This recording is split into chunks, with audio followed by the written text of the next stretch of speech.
Hello and welcome to IMI Production. We are currently doing a series on the current consequences of Islamic thinking, and today we have IMI's founder Daniel Scot, who will be giving us a commentary on the recent events which have happened in Turkey with the shooting at the New Year's Eve party. So I'm going to hand it over to Daniel to give us a bit more of a theological explanation of what drives this sort of actions and what is the motivator behind these. So Daniel, over to you. If you wouldn't mind giving us an overview of what has happened and what your thoughts are on what's driving these matters. Yeah, this incident which recently happened on New Year Eve, where dozens of people were killed in Turkey when they were celebrating New Year Eve. That's something very sad which happened, and we really have sympathy for those people who lost their loved one. But one thing which makes water very muddy is the attitude and approach of the President of Turkey, Mr. Tayyip Erdogan. And his personality is very unclear in light of his past statements. In my book, Critique of Learning from One Another, Bringing Muslim Perspective into Australian Schools, I've written one brief article in this one from page 65 to 72, where I've mentioned about when Mr. Tayyip Erdogan was the Prime Minister of Turkey, and he is a very sold-out Islamicist, and he sees no difference between radical Islam and non-radical Islam. So he says that's an insult to our religion.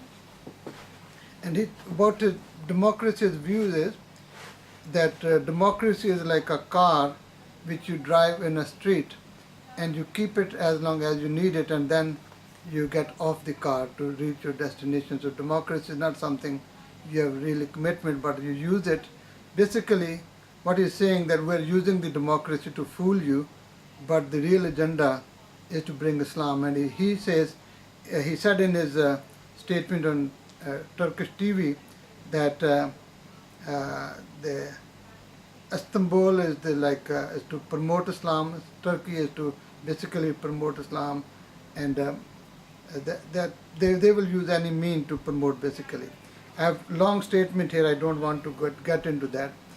And one thing which helps Muslim people who are committed to Islam is that they can use what in Islamic theology is called taqiyya, that means the legal right of Muslim to deceive non-Muslim people. So that's very dangerous teaching, but that's the sole teaching of Islam. It says in Quran, Surah 3, verse 28, and according that Muslims are allowed to lie and deceive. So what is happening there, we cannot be sure whether it happened accidentally, terrorist, or was it arranged by government, or we don't know. It's not sure, but that possibility is there, as the previous coup, many people have viewed that was staged by the president himself, and that resulted death of hundreds of people and sacking of tens of thousands of people. So these things are something not seen as un-Islamic, because in Islam there is a room for deception.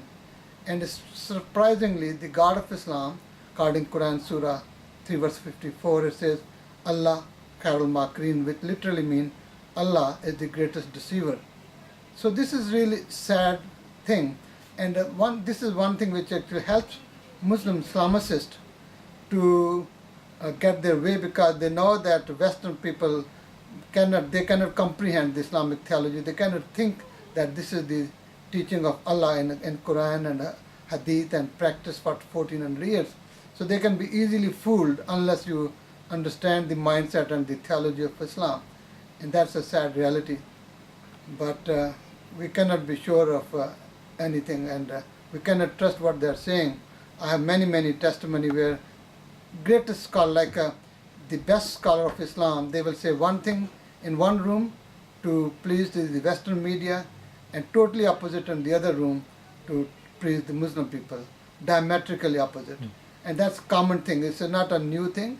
that's very much Islamic, and that's sad. Thank you very much, Daniel, for that. So hopefully there's a bit of food for thought there for people who are curious about how these events come to be. Are they politically motivated, or are they actually in fact driven by their very religious ideas and putting that in action? So thank you very much, and continue to watch our series as we comment on world events today. Thank you.